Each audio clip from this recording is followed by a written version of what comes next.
and do my thing. I want to get into it, man, you know. Like a sex machine, man. Moving, doing it, you know. Can I count it off? 1, 2, 3, 4. Get up, get on up, get up, get on up. Stay on the scene, get on up. Like a sex machine, get on up.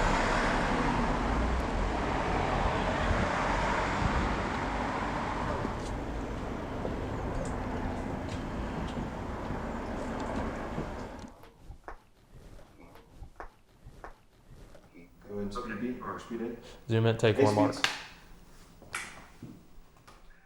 Hello, Texas. London calling Texas. Texas is here, and Yay, Willy. a lot of it. How are you doing, Willy? Good to see you. Hey, I'm here, and no rattlesnakes have bitten me today, so I'm in good shape. Good. Well, listen, you look fantastic, and would it were that in any other year we could meet around this time at the Circuit of the Americas in Austin in person, but alas, it's not to be. So thank you so much for talking to us virtually over the internet. Well, I mean, I think it's a great day to talk. I mean, history has been made, not just in Formula One, but in sports. Sports history has been made. It was amazing, wasn't it? The greatest of all time, the most successful, breaking all world records, 92 wins. And the way he did it was clinical. It sort of summed up this season, didn't it? It was just, he wasn't on pole, but he just closed on his teammate and steamed past him. It seemed like nothing was going to separate him from that little day with destiny the other day. Well, I mean, Lewis has proven over and over again, he doesn't have to be on pole to win.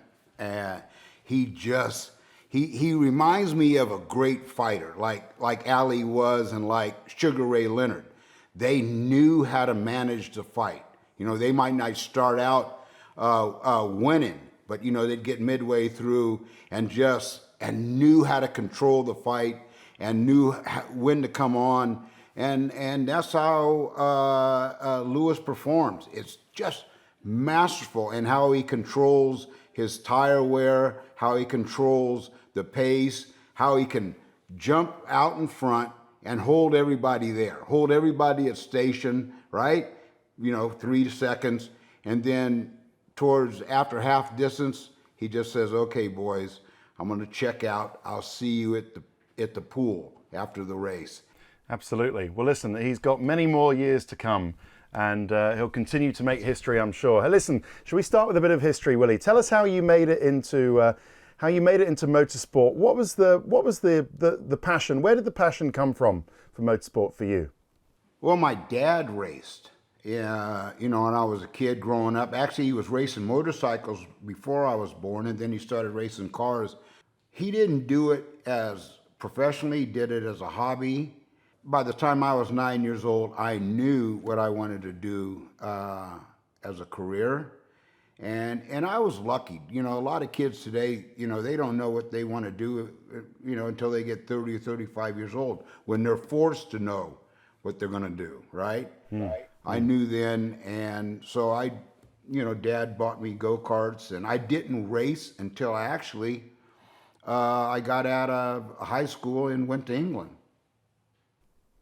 But presumably at this time, you know, there'd been plenty of drivers from black backgrounds in the lower formula, but none at the top level of either motorsport in the US or the UK. What kind of reaction did you get when you said, you know, I'm gonna make this my profession, I'm gonna go for this, I'm gonna get to the top level?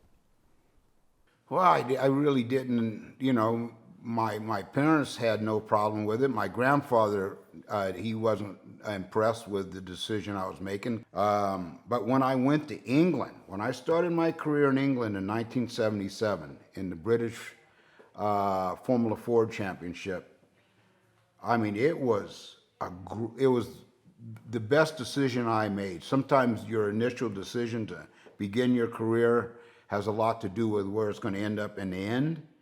Well, that was the best decision, because when I went there, when I walked into Mike Eastick's home and told him I wanted to drive his Formula Ford, he said okay. And he didn't ask me why I came to England. He didn't ask me, had there ever been a black driver in the United States? He didn't ask, there was nothing. And that's how I was dealt with in England my whole career there. When I was there, I was a race driver, and that's all that mattered. And I was fast, and I could win. And when I met Bernie Ecclestone at Brands Hatch in 1977, I knew that when Bernie came out, that it was the best decision that I had ever made to start my career, was going to England.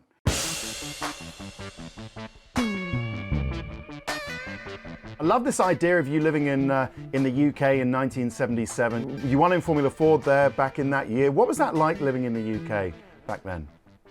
It was a great experience. I mean, I was young. I was 21. I got there in 21 when I was 21. It was like being on another planet.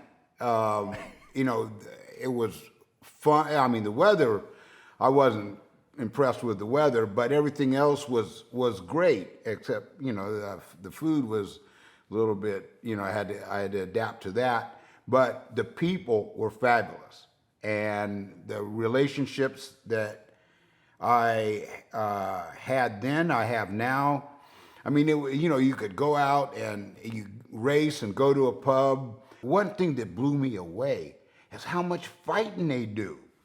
I mean, I didn't really, I mean, I was expecting, you know, everything to be, you know, proper and posh. Boy, a couple of beers, man, and the fists started swinging in the pub. And I thought, well, this is good stuff here. I mean, I really liked the energy, and the way I was treated was just the best. Who were some of the drivers that you were racing against in the UK back in the 70s? Of course, Nigel Mansell and I raced against each other, and that's how Nigel and I met. It was that race at Brands Hatch where Bernie showed up. Well, I met him on the back of the lorry after the race, because they parade you. You get on the back with the laurel wreaths around your neck, and you go around the track and wave and kiss and you do the wave like that, right? The royal wave. The royal wave, right? Exactly. Well, I didn't know what a royal wave was, you know, until I got there. So what I learned from racing in England in 1 year would have taken 5 years in the United States for me to learn. It was in this city where you had an encounter with Muhammad Ali. Tell us about that. That was 1977, my first year there. And one of the British motorsports writers said to me, he called me and said, Muhammad Ali's coming to England, and we'd like to get a picture with you with him. And so I found out what day he was coming. I also found out from the front desk at the London Hilton that he ran at 6 a.m. every morning. And they don't give that kind of information out anymore. But back then, you know, everyone was cool. They didn't, you know, there wasn't stalkers and paparazzis everywhere. So I said, well, okay. I went into Soho, and I went to Ronnie Scott's, and I watched his jazz show, and Dizzy Gillespie was playing. So I was up till they shut it down about 3 in the morning. Oh, wow. And so I left Ronnie Scott's, and I went back to the London Hilton, and I sat in the lobby till 6 a.m. And right at exactly 6 a.m., I heard the elevator doors open, because there was nobody. It was empty. Yeah. Elevator doors open, and out came Muhammad Ali in a jogging suit. And it was like some halo. It was a mind-blowing experience just to watch him come out of the elevator. And I asked him, I got up and asked him, hi champ, can I jog with you? No. I said, well, wait a minute. I stayed up all night to run with you. You shouldn't have done that. And so we got outside, out the revolving door, and he says, okay, but you're gonna run behind me. So I started running. We went across the boulevard, and we got into Hyde Park, and we started jogging, and he didn't say anything for 10 minutes. And then he looked back as we were running. What's a black boy like you doing over here in England?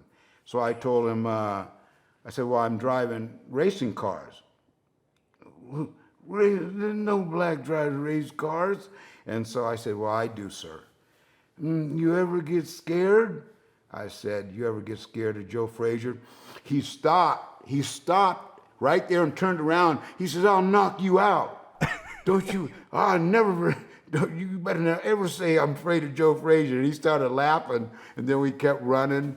And we got back, we ran for about 20 minutes, and we got back to the hotel. And we got in there, and I just said to him, okay, well, thank you. And he says, are you hungry? I said, yes, sir. Well, come on, we're going to have breakfast. So we went up to his room, and then the rest is history. We had breakfast, and I spent every day with him after the whole week he was there. He was just a great person to be around. He was fun. He was easy. And I found all the greatest individuals that I've been around who knew they were great, they were as cool as a cucumber.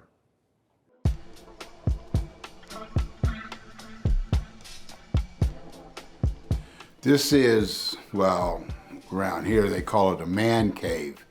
Not too big a cave, but this is the history room. I mean, starting with, Muhammad Ali in London in 1977. That was at the London Hilton, and he invited me to his room at the London Hilton, and the media took pictures. And I think day 2 when I was with him and we were jogging together in Hyde Park, that was the beginning of our friendship that lasted right up until he passed away. That was Indy, 1991. That's where that was my ultimate goal. And that was in 1991. That will be recorded in sports history books forever. Right there. The Vice President of the United States called me afterwards, and they were my guests. As a matter of fact, they're right here. That's Vice President Dan Quayle and his wife Marilyn. They were my guests. They contacted me right after that and said, we'd like to come to Indy, and could we be your guest? This was a picture that Paul Newman sent to me. I said, actually, the truth is that I'm Willy's dad. And I got this in the mail, and I opened it, and I recognized, I saw him first, and then I saw the caption, and I thought it was pretty neat, pretty clever. Everyone, or anyone young that's coming along, has got to have mentors like that. Not just your family, but a man like Muhammad Ali. Okay, he's not a guy, he's a man. A man like Muhammad Ali, a man like Bobby Unser, a man like Paul Newman. They put me in this room today. If it wasn't for them, I wouldn't be here. And I'll never forget them, ever.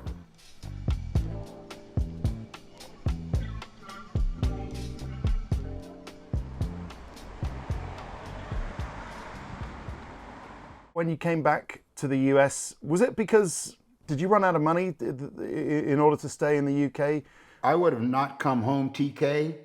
I would have not come home if I hadn't run out of money. And my parents called me and said, okay, son, you've spent up your college money.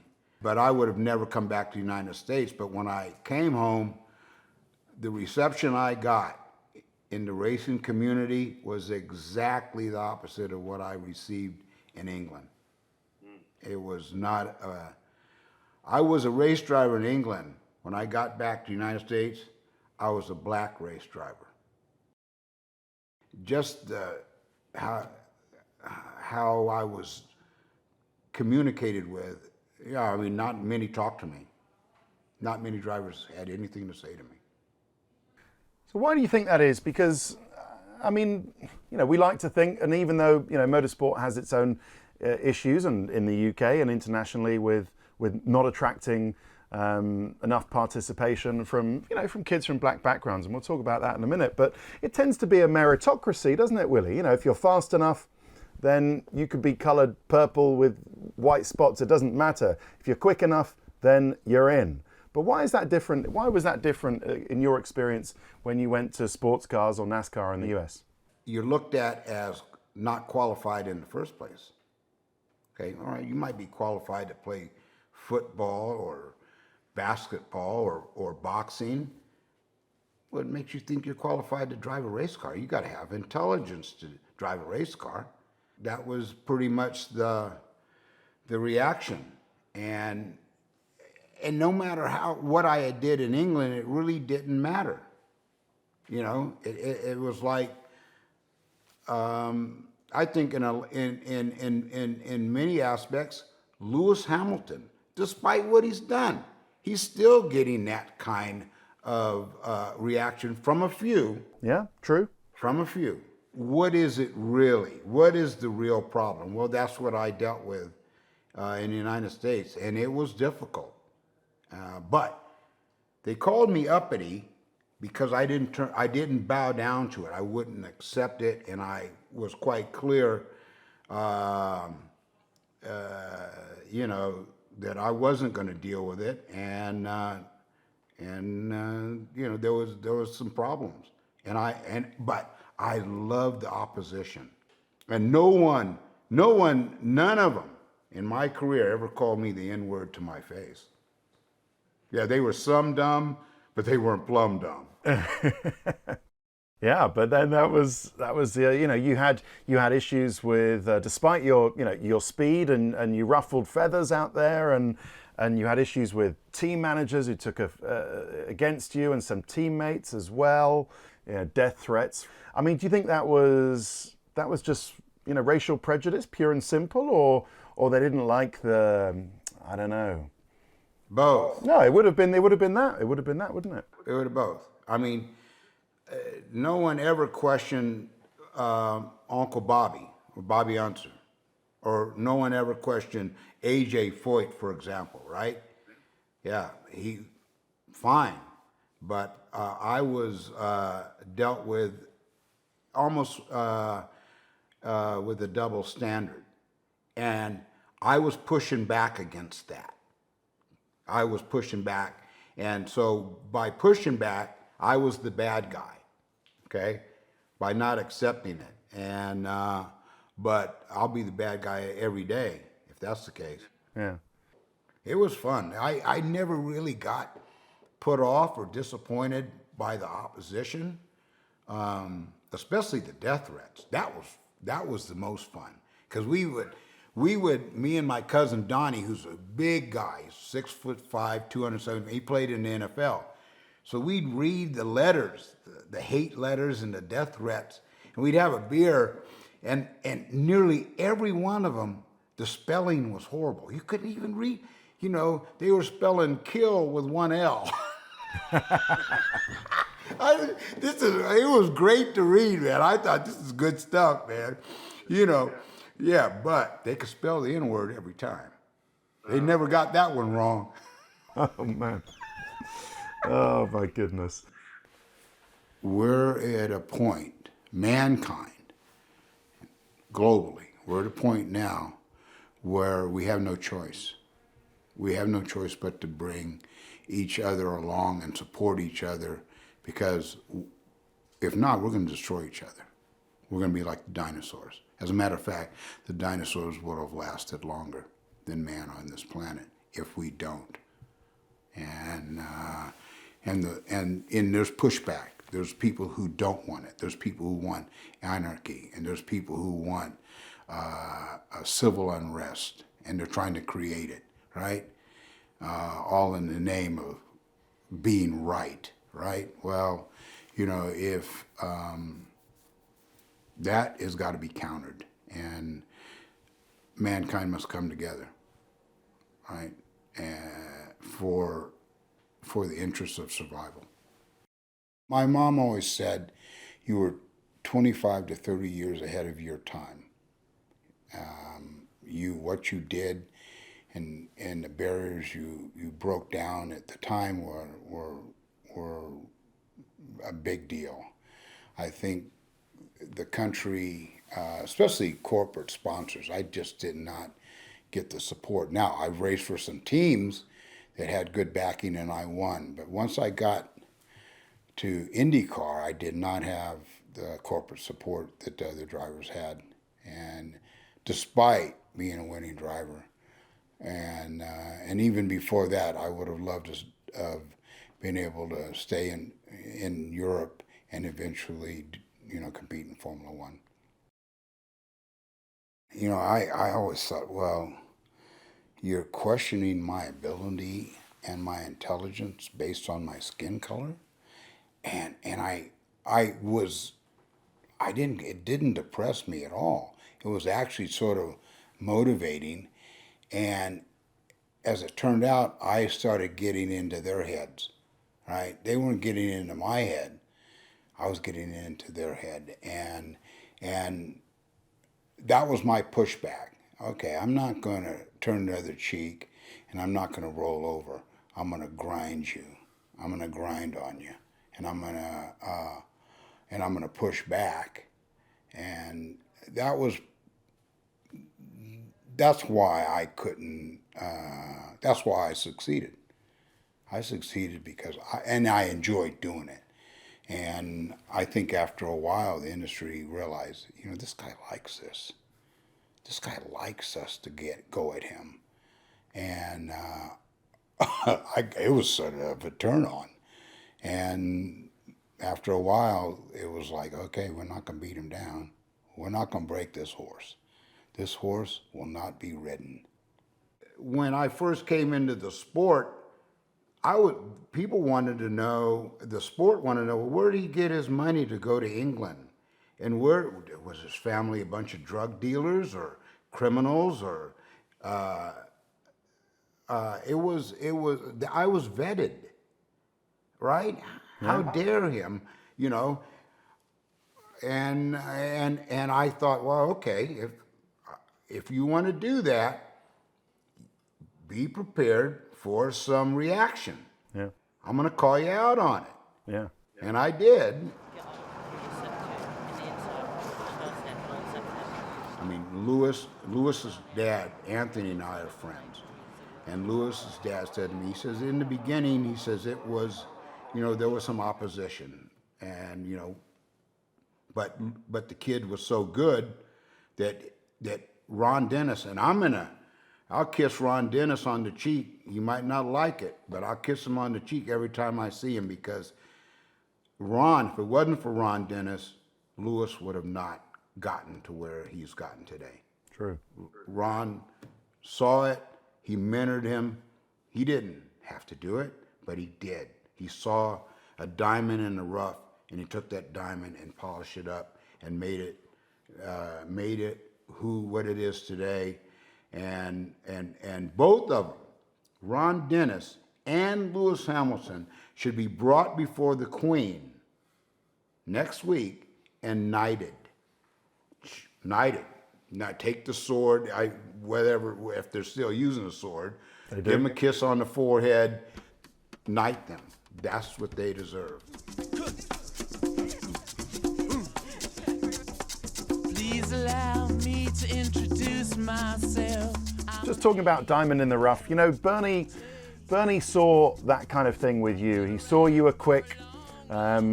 None of us can deny that Bernie likes to make $1 or $2, and maybe he saw a commercial opportunity in the US to open up Formula One with the US, and you were a great way to get into that. But tell me about how he saw your speed in Formula Ford, and in 1986 he brought you over to Estoril in Portugal.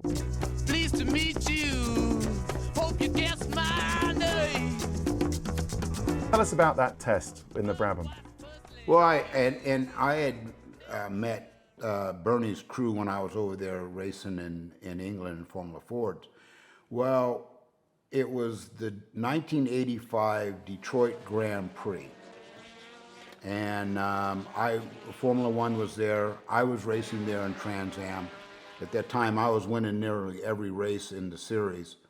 And so Don King, who was working for me, the boxing promoter Don King, says, I want to meet Bernie Ecclestone. Can you arrange it? I said, of course. So Recognizing a kindred spirit, maybe. Yeah. Oh, two birds of a feather, right? And so I called up Bernie in London, and I said, when you get here, Don King would like to meet you. Can that happen? He says, of course. So Don flies in, and he was only in Detroit 4 hours.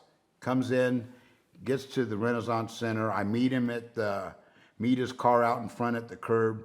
We go up the elevator to Bernie's room. But before we went to the Bernie's room, there was an ice cream parlor in the lobby at the hotel, and Don says, I want an ice cream. Oh, what? We're getting ready to go see the biggest man on the planet, in auto racing, and you're gonna have ice cream in your hand? And so he has a double scoop, and we walk to the elevator, and he's licking ice cream. He says, I always go into meetings like this that are important. And I thought, dang, well, that'll keep you cool. And so we went in there, and we knock on the door. Bernie answers the door, and it's little bitty Bernie and big old tall Don King. Don's 6'4", right? And with his hair, he's 6'8", right? So we walk in the room, and it was classic heavy breathers. Heavy breathers are the big cats, right? First words out of Bernie's mouth was Don, so what kind of money do you make in this boxing business? I mean, we weren't 30 seconds into the room. And then Don said, well, I'm doing pretty good, and I'm making X amount of millions. And Bernie looks at Don and says, maybe I ought to get in the boxing business. And so then Don says, well, how much money are you making? And they were talking money right away. And so about 15 minutes into the conversation, Bernie says, what are we going to do with our boy Willie here? And so Don says, well, I'd like to get him into the championship. I'd like to get him into Formula One. So Bernie right then says, I'll bring him to Portugal at the end of the year, and we'll do some testing. And Bernie honored his word. Was it complicated? Was the car difficult to drive? What was that turbo engine like? We see Herbie Blash and Charlie Whiting giving you some advice. And how was it? What kind of lap times did you do? But when I got there, the first 3 days of the 5-day test was rain. And so Herbie didn't want to put me in the car in the wet for the first time. But I'll never forget Nelson Piquet, and Nelson and I are great friends today. And so Nelson comes up to me before I even got in the car. He says, Willy, says, this car is very difficult. It's very difficult. And because 4 cylinders, either all on or all off. He says, make sure when you put it all on, the car's in a straight line. And so, and I understood, because the thing, when, BMW was there and the German engineers were there, and they were awesome. And they were telling me, look, this is what we're going to give you now, and then we're going to keep ramping it up. Now, when we ramp it up, with that boost, just make sure that, you got this thing going in the direction you want. Because when it comes on, it's not subtle, right? And the hardest thing was adapting to how well it stopped. Because I had just come out of a big Trans Am car that weighed 1,500 pounds more than the Formula One car, 1,500 pounds more. So the way those things stopped, as opposed to Formula One, was, one was a passenger airline jet, and the other one was F-15 fighter. So it was just adapting to how far I could take it in, drive it into the corner. So I thought, okay, well, let me see what these guys are doing. So I jumped in on a motorbike and I went down to turn 1 and I was watching how deep they were taking it into the corner. I mean, that was my first idea of where I needed to do, right? Just get out there and do a little homework. But once you're in the car, you're saying to yourself, that's where they were doing it, and I'm still 50 yards away from what they're, and finally you adapt to the way it will drive into a corner and how fast you can take it in. And now, compared to then, it's night and day difference. Yeah. The cars, how they can go in now, Still more. as opposed to back then, crazy. Yeah. Yeah. And was there any difference to, you mentioned in the UK and Europe, it was kind of like, yeah, it's a black driver from California, yeah, so what? Was it any different at that test? Were any of the people at the test, at the Brabham team or anyone else sort of surprised to see a black driver in Formula One? Oh yeah, no, they all knew me. When I got into the pits in Estoril, all the teams knew who Willy T Ribbs was by then. And everybody was taking care of what they were doing. Of course, Charlie Whiting and Bernie, Herbie Blash were, just the best. I mean, they, and Bernie's crew, okay, you're new here, and they were giving me a crash course on what I needed to know, right? Because knowledge is everything. You gotta understand what's going to happen before it happens, unless you're crashing. Yeah, that's true. After the tests, we did well in the tests, very well. And Herbie Blash called me and he says, when I got back to the United States, he says, Olivetti, which was an Italian sponsor, wanted two Italian drivers. And I understood that. I totally got it. And I don't think there was any bias from ethnicity, other than they wanted, Italian drivers for Italian sponsor. It was Patrese and DeAngelis, and that's what Olivetti wanted, and I understood that. I got that. Yeah.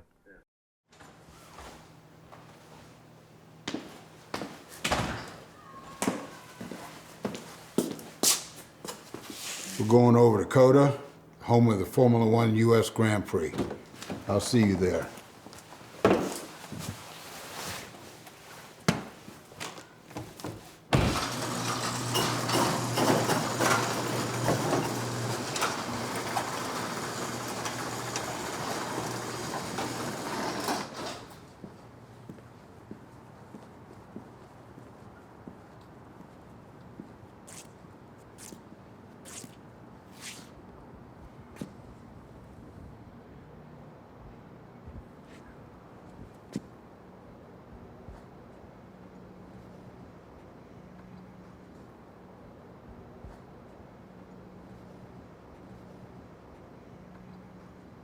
I got to tell you, when any racetrack you go to, whether it's here at the Circuit of Americas or the Indianapolis Motor Speedway, you think of how you're going to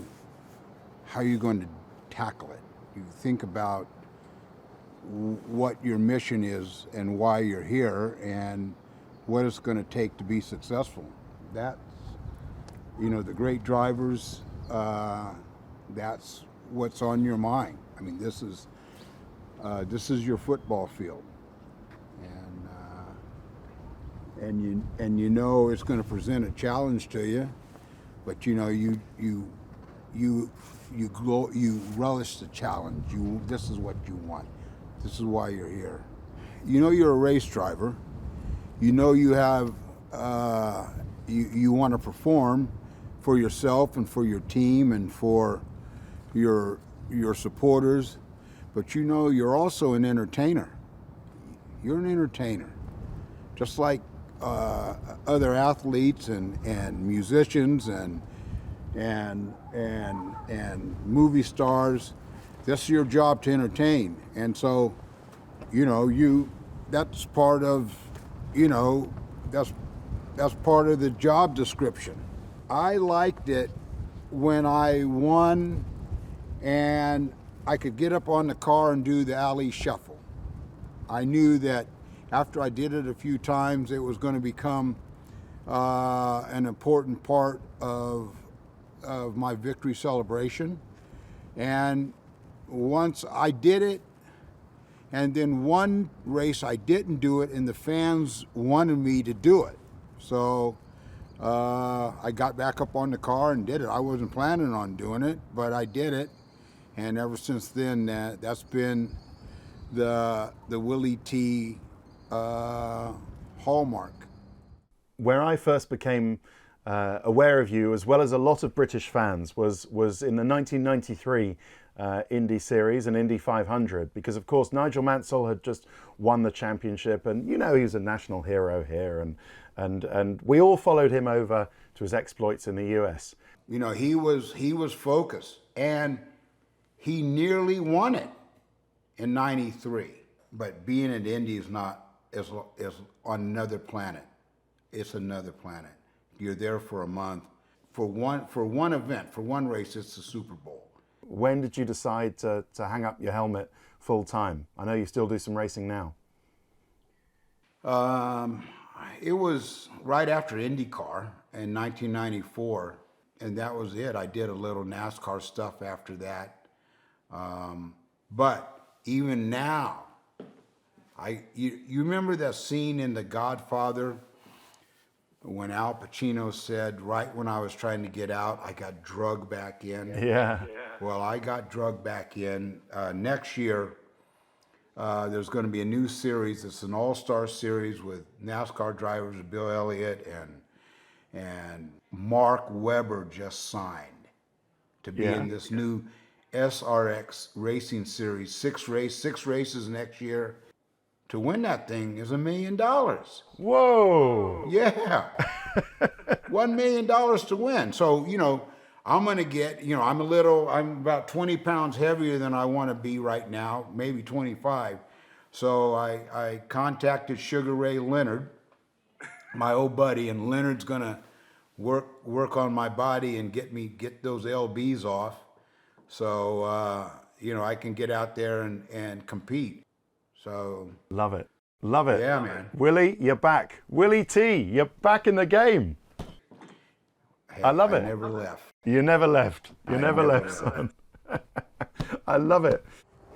I've come out to COTA for the U.S. Grand Prix all but one time. And the first year that I came here was 2012. That was their first race, and Lewis Hamilton won the race here. And he's won it nearly every time ever since. And we're in the year 2020. So no, it's great because one, it's close to the house, and it's normally not real cold like this. I mean, it's cold in Well Digger's ass out here right now. So the conditions are warmer, and this place is full of people. I mean, they put on race day 120,000 people here on race day. The hill's covered up here. All the stands are full, hospitality, the suites are full, VIP, and it's a happening event for Austin and the state of Texas. I mean, Indy 500 is a happening event. Here in Texas, this is a big gig happening. I mean, movie stars, musicians, they're all here for this show. Do you ever think about any sort of answers as why it took so long between when you hung up your helmet and when Lewis Hamilton came along and became the most successful Formula One driver of all time? Why did it take so long to have more black participation in top-level motorsport? For one, there's so many different sports leagues that any athlete can go into, black, white, or Asian, Hispanic. There's so many sports to choose through that are an easier path, right? And If you cheaper, I have the guess. talent. And cheaper, right? Auto racing is its own animal as a sport, and it takes so much. I was lucky I had a family that could afford to get me going, but drivers of color, to get started, and I'm going to refer back to Ron Dennis. Anthony Hamilton had to work 2 jobs just to keep his son on a go-kart. Well, I mean, you only can race that go-kart for so long, and you got to move on. Well, the cost to move on, it's so expensive that you're not going to see drivers of color come in a stampede. Now, with what Lewis is trying to do and what Formula One is trying to do with this Commission on Diversity and Inclusion and bringing them in, that is going to make it more available, make it easier for someone who wants that to be their career, not just on the driver's side, but on the technical side, on the engineering side. So I'm going to refer back or refer to men of color. Bill Cosby, if it wasn't for Cosby, I would have never been in Indy 500. Yep. There are Michael Jordan, who just got into NASCAR, just announced as a team owner. No, and you get more men like that who have the resources. LeBron James, for example, right? Yeah. They're everywhere now. They have got to be part of that stimulus, right? The manufacturers who make $1 trillion from everybody, right? All people buy cars. The manufacturers have a responsibility to make that happen as well, right? You got to ante up as well to see that the sport moves progressively to the way the world looks. Definitely, and also, kids need to have role models to look up to, and you play a part in that, and Lewis plays a part in that especially. And Lewis is an inspiration for so many.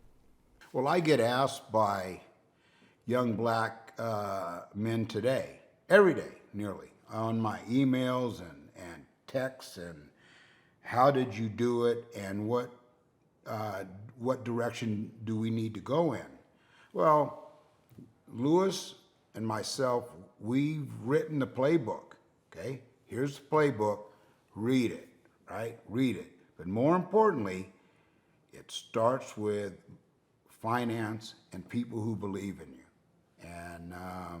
And now, more than ever, there's team owners out there that are looking for the next Lewis Hamilton. Believe it. Mm. This is the wild part. Lewis is not nearly done. Yeah. Lewis has got at least 2 years left. Lewis has got at least 2 years left if he wants to. Yeah. And he's in great physical condition, right? His eyes are sharp, his reflexes are sharp, his and physically, I mean, he's a stud. I mean, we better clone him or get some of that stuff in a bottle so we can reproduce him.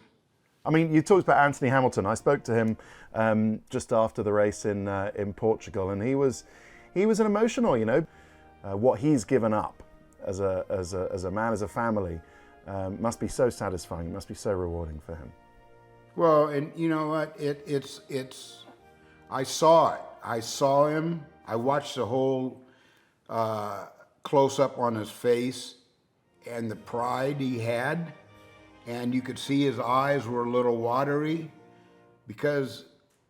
and it made my eyes water up because you could see that look of everything that it took for that moment to happen.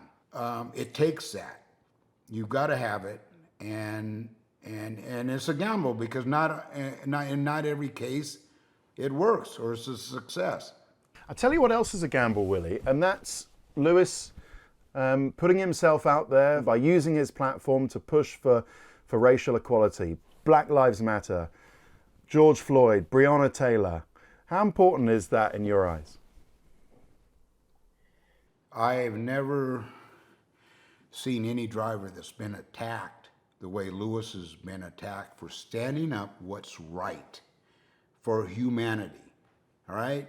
Not just, and a lot of athletes do it, and a lot of entertainers do it. They just take the money, right? They don't say anything for what's right or wrong. They take the money because they don't want to risk losing a dime in commercial value. That's bullshit. Okay, Muhammad Ali didn't do that, right? I mean, my mouth might have cost me some money, right, for standing up for what's right.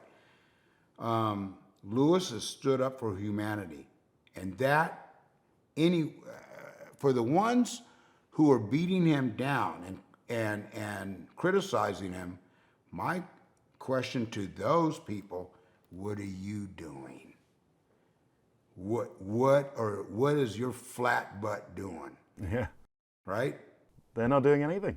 They can. I mean, words are, and he's putting his money where his mouth is as well. The Hamilton Commission, you know, that's his own money he's putting in there to make a change, to make a difference, to encourage kids from all sorts of backgrounds, you know, who wouldn't ordinarily have thought of motorsport as something they can get into. They can and they will, and he's going to make a difference and a change like that. It's incredible. Sure, and that's not helping Lewis. That's helping the sport. Yeah. Can't those people get it? The ones who are criticizing him? It's helping the sport overall. Yeah. And so tell me, you've been to the US Grand Prix a few times. You've been as Lewis's guest. I'm sure, Willie, you don't want to be in his face. You want to give him his space. What's your relationship like? What do you say to him when you speak? You know, Lewis is a very smart young man, and there's really nothing that I have got for him that he hasn't experienced. However, when I do see him, I'll give him a hug and tell him that I'm proud of him and to stay tough because I know what you're dealing with, right? And don't let you're right on pace. He has got a great focus. Even when you're talking to him, his eye contact with you is such that he's reading you as you're talking to him. Just like he would read the racetrack in a corner. Sure. You can see that contact. Yeah. He's reading you. Yeah. And like a rattlesnake down here, when I'm out on the ranch, rattlesnakes read you too. Yeah. So he can read. Oh, I know that only too well. When you ask him a stupid question, or when I ask him a stupid question, he does a little head turn. He goes like that, and then you're in trouble. That says you have just asked me a dumb question. Are you serious? That's his little way of with us interviewers. But anyway, listen. Looking back on your history in the sport, the prejudice that you faced. Looking back on the way that you dealt with it, what would you say is something that we can all learn from your experience? Strong like bull, cool like cucumber. That's right. You just have to have resolve. You can't not take no for an answer, no matter who you are. I mean, you look at all the most successful people in sports and business and even politics. If you know you've got the ability, no matter who you are, you keep grinding, man. Because it teaches you a lot about yourself. Yeah. I mean, you learn about yourself almost every day. I do when I get out of bed. Yeah. My back hurts worse or whatever. I'm not springing out of there. You understand every day more about yourself. And my grandfather used to say, as long as you live, You're not going to know everything there is to know on this planet. So know as much as you can before you die. Great stuff. Great stuff. Well, listen, Willy, it's been an absolute pleasure. You know, you started it. You made history. Lewis has made history. And you've both got that star quality, as well as the speed on track that's made you absolutely irresistible characters. Okay, Willy T Ribbs. All right, baby. It's been a pleasure. Thank you so much for your time. Best to UK. I love you.